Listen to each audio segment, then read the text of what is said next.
V Pošteni vasi proslavili eno največjih pridobitev zadnjih 20 let. Več kot 900 pohodnikov po poteh soseske Zidanice. Najboljši bokserji so se zbrali na Otočcu.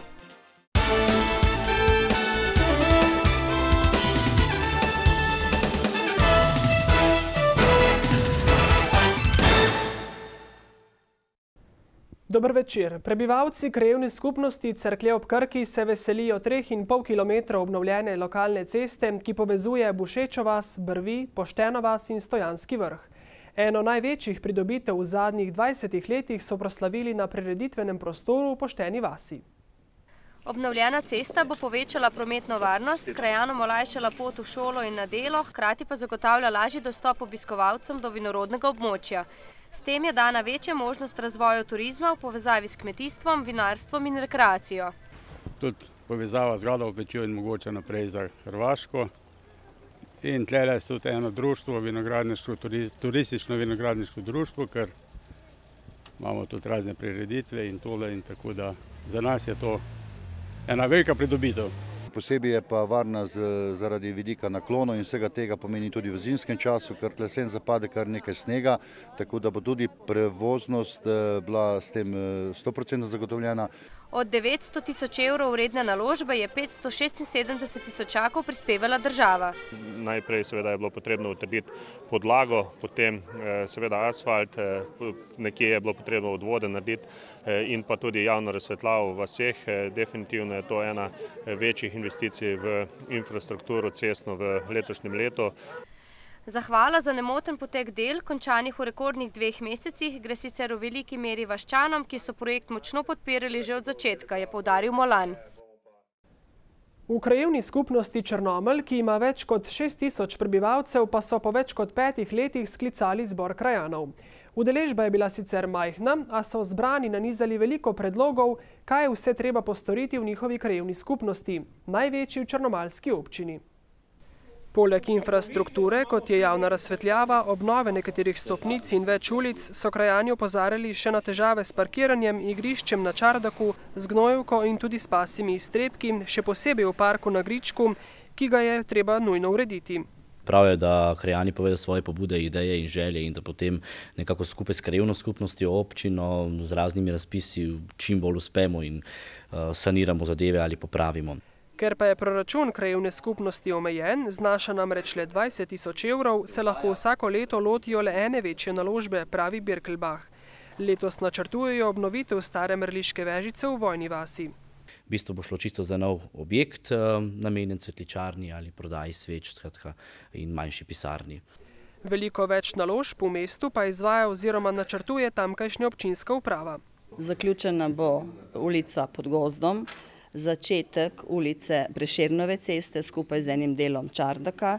To sta 2 izredno veliki investiciji, skupaj v vrednosti 1 200 000. Prihodnje leto naj bi stekla tudi gradnja druge etape črnomaljske obvoznice od Cekopa proti Kanižarici. To bo izredno velika investicija, tudi sporedno s tem bomo mogli pa strani občine zagotoviti javno razsvetljavo in pa seveda pločnik. Županja razume tudi težave, povezane z igriščem na Čardaku. Blokovsko naselje se ne strinja z obstoječim igriščem, ker se pač razbija, veliko je vandalizma in skupaj s krajevno skupnostjo računam, da nam bo uspelo drugo leto pridobiti sredstva fundacije za šport in vendar zakopati to lopato ter urediti igrišče za mladino. Soseska Čardak namreč nujno potrebuje ustrezno igrišče na drugi lokaciji. Drašiči v Beli krajini se že 250 let ponašajo s slovensko posebnostjo, vinsko banko soseska Zidanica.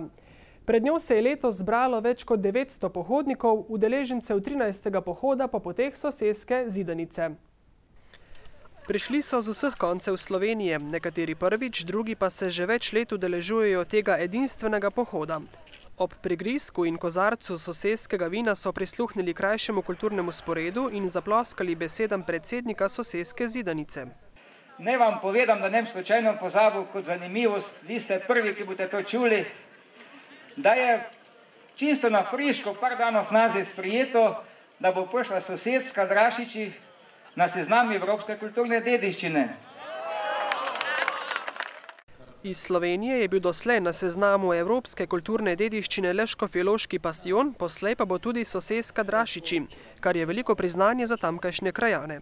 Kar je zanimivost, včasih je bilo po Beli krajini 47 takih bank, zdaj smo pa mi na Božakovem še edine dve, ker so žive.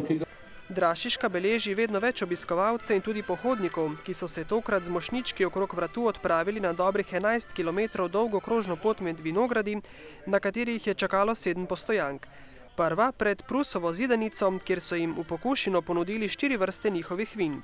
Pohodniki so se hitro sprostili in navdušeno hvalili. Kakšno je vino? Ja, vrhunsko. Vino je odlično, vrhunska kvaliteta, odlično. Po pokušnji vin in ogledu zidanice so pohodniki hiteli naprej, vedoč, da jih kmalu čakajo nova postojanka in druga vina. Za 11-kilometrsko pot med vinogradi in zidanicami so mnogi porabili tudi 7 ur. Drašiški vinogradniki namreč ne skoparijo s svojimi vini, saj vedo, da je pohod po poteh soseske zidanice odlična promocija njihovih vin in belokranjske gostoljubnosti.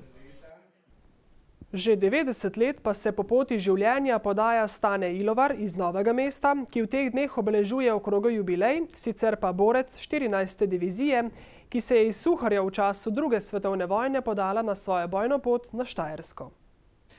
Objektiv naše kamere ga je ujel na njegovem domu, kjer nam je zaupal marsikatero zanimivost iz njegovega vojskovanja. Tak je bil življenje in ko smo prišli v Novo mesto, smo bili organizirani fantje, smo rekli, zdaj pa fantje krčite, ali v šolo, ali pa v partizane. Ja, pa je šel en brat, pa v partizane, pa je šel drug, sem šel jaz. V vihravih vojnih časih ga je pot zapeljala marsikam.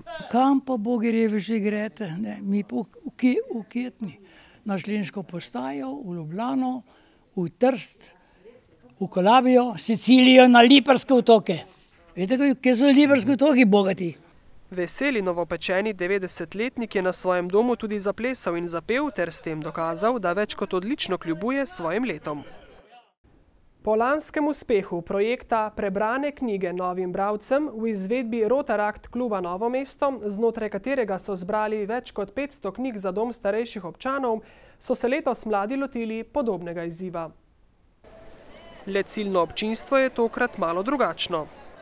Namen same akcije, v bistvu že ime projekta približno pove, Prebrane knjige novim bralčkom, je ta, da zbiramo otroške knjige za otroški oddelek Splošne bolnišnice Novo mesto in jim s tem vsej tako pač polepšamo nekako njihov vsakdan. V Rotaractu, ki pogosto prireja raznovrstne dobrodelne akcije, so si zadali, da ta projekt postane tradicionalen. Naš cilj je pač delovati dobrodelno, pomagati pač ljudem okoli sebe in s tem pač tudi vplivati na celoten svet, tako na lokalno okolje, kot tudi na celoten svet in ga poskušati spremeniti na bolje, pač z nesebično pomočjo. Tokrat so Rotaractovci v enem od novomeških nakupovalnih središč zbrali kar 400 knjig za mlade bralce. V novomeškem TPV avtu pa začenjajo novo zgodbo. Postali so namreč pooblaščeni serviser za vozila Toyota. Tako so prvi na Dolenjskem, v Beli krajini in Posavju s tem nazivom. Skupaj s Toyota Adria Ljubljana smo nekako najdeli eno skupno željo, da začnemo s servisiranjem vozil Toyote. Danes s tem tudi uradno odpiramo Toyotin servis v Novem mestu. Zelo vajen biti za volanom Toyotinih vozil je tudi puščavski lisjak Miran Stanovnik. Glede na to, da jaz Toyotine vozila res dobro poznam leta in tudi ne samo v takih normalnih okoliščinah, kot so tukaj na taki predstavitvi, ampak tudi res preko Sahare v Afriki, na dirkah in tako naprej, seveda ne bom menjal vozil, ker tudi mi nekako zadovolji vse moje potrebe. Nadaljujemo v športnih vodah. Športni center na Otočcu je gostil prvo pokalno prvenstvo Slovenije v boksu za posameznike. V 11 borbah se je zbral sam vrh slovenskega boksa, tako v moški kot ženski kategoriji. Pred začetkom borb je novomeški župan Alojzij Muhič na Rotovžu sprejel predstavnike Boksarske zveze Slovenije, organizacijskega odbora in nekaj bokserjev.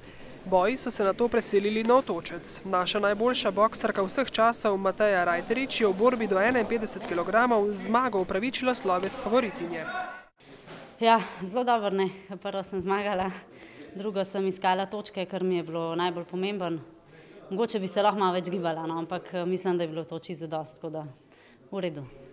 Glede na to, kar vidim, sama v organizacijskem smislu je zadeva postavljena na res zelo visoki nivo in smo s strani Boksarske zveze Slovenije izredno zadovoljni.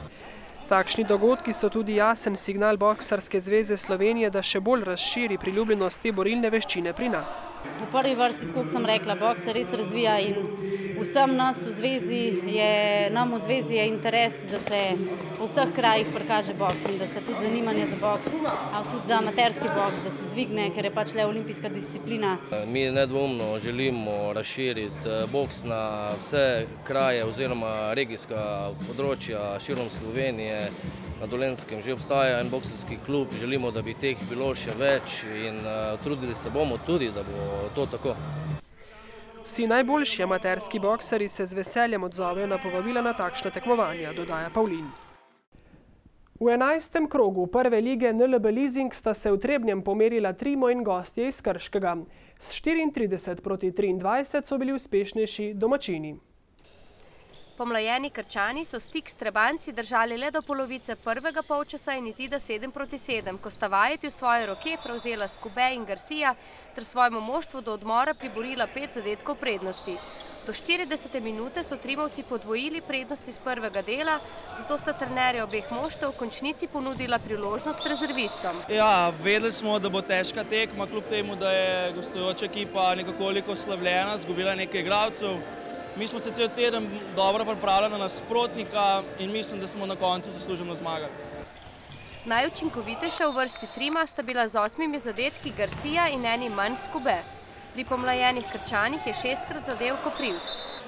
Uigravamo se, mladi smo, nimamo kaj, gremo glave gor naprej. Čeprav smo danes izgubili, ne vem, 10 golov, 11 golov, pa nimamo kaj, gremo po nove izkušnje. Krčani so s 3 točkami na zadnjem 12. mestu lestvice, Trebanjci pa po 11 krogih, v katerih so spoznali vse letošnje tekmece in vknjižili 6 zmag ter 5 porazov, zasedajo 5. mesto. Jaz bi rekel, da smo mi kar dobro začeli sezono, imeli smo en kiks, to je proti Krki, drugače pa lahko ocenim, da sedanjo sezono so zelo v redu. V drugem dvoboju moštev iz naših koncev je novomeška Krka z 38-32 ugnala Sviš Pekarno Grosuplje, Sevnica pa je 27-38 morala priznati premoč Mariboru. Košarkarji novomeške Krke so v 9. krogu lige ABA klonili proti Crveni zvezdi. Košarkarji Črnomaljskega košarkarskega kluba Kolpa, ki letos prvo leto igrajo v drugi slovenski košarkarski ligi, pa so v 6. krogu zabeležili zmago na domačem parketu. Z izidom 73-60 so premagali Maribor Branik. Ja, pač to je bila tekma, ki smo jo mogli zmagati. Če hočemo si zagotoviti obstanek v ligi, ne, to je cilj prvo leto. Preskok iz 3. v drugo ligo je namreč zelo velik. Kljub temu, da smo bili lansko leto dosti superiorni v tisti 3. ligi, imamo letos težave. Tu največje težave so predvsem v izkušenosti ekipe. Kajti mislim, da smo mi tudi premladi za to, da rečem, to polprofesionalno ligo. Vendar načrtujejo, da bodo z dobrim delom in okrepitvijo z izkušenim Alešem Kuncem nadoknadili neizkušenost mladega moštva in ujeli pravi ritem. Ekipa je pretežno mlada, pa še nosilc Delić pa Kunc sta prišla, se še nismo dobro ujeli. Ampak jaz mislim, da evo, zdaj se počasi dvigujemo. Nekako smo nervozni, v krču igramo, nekako se ne moremo sprostiti, da bi odigrali eno lepo gledljivo košarko. Ok, danes je zmaga, čestitam fantom za borbo. Tudi mladi so pokazali, da lahko igrajo, kar je dobro, da se priključijo, ker rabimo igralce. Vsaka tekma je izkušnja več za mlade, 19-20-letne domače fante, zato 2 zmagi in 4 porazi v prvih 6 krogih nikakor niso katastrofa, pravi trener Milan Kordić in dodaja, da njihove tekme še prihajajo. Tudi mi vsak dan znova prihajamo v vaše domove in tudi jutri ne bo nič drugače. Lep ponedeljkov večer in nasvidenje.